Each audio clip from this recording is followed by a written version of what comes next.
Which is the best eco-friendly sports car? We've got Honda's new hybrid hot hatch, the CRZ, and Peugeot's stunning Rcz here. Both claim to offer driving thrills without hurting either your pocket or the environment. The anagram fans among you may have noticed similarities between their names, but what else do these cars have in common? We drive them back to back to find out.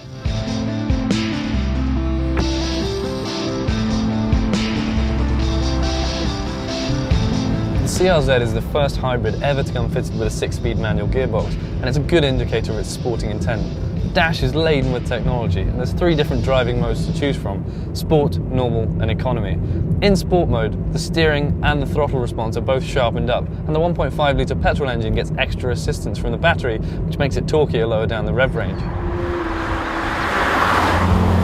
With a combined power figure of 122 bhp, the CRZ isn't going to break any speed records, but it still manages the 0-60 sprint in under 10 seconds, and because it's a lot lighter than some other petrol-electric hybrids, at just under 1200 kilos, it feels much more nimble in the bends.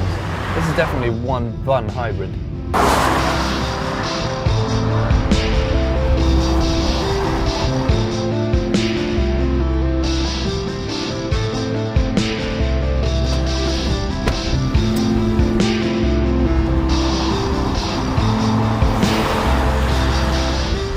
The Peugeot Rcz has had a big impact for the French firm since arriving this spring, and from behind the wheel it's not hard to see why. The short throw gearbox is a joy to use, and the engine pulls really strongly above 2000 RPM, which is when the turbo kicks in. The Rcz has nearly double the torque of the CRZ, and on the track it really shows. Although it's 300 kilos heavier, through the bends it's nimble on its feet, and even with the traction control turned off, there's almost no body roll.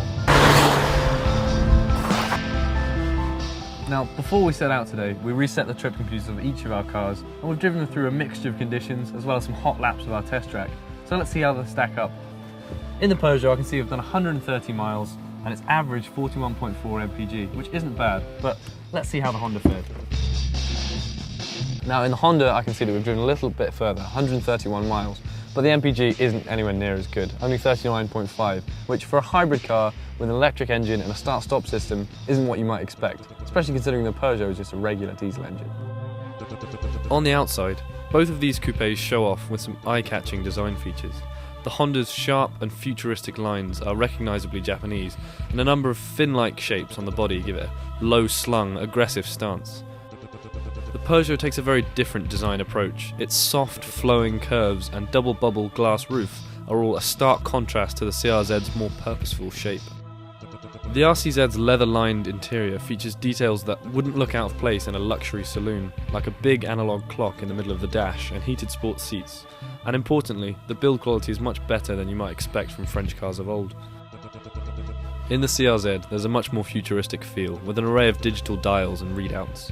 The low driving position, multifunction steering wheel and aluminium gear lever are all nice touches, but overall the quality of the interior plastics isn't great. It doesn't feel quite as special to sit in as the Rcz, but it does cost a lot less. So which is the best eco-friendly sports car? Well, we've driven them both now, and although the Honda's no hot hatch, it certainly proves that hybrids don't have to always be boring.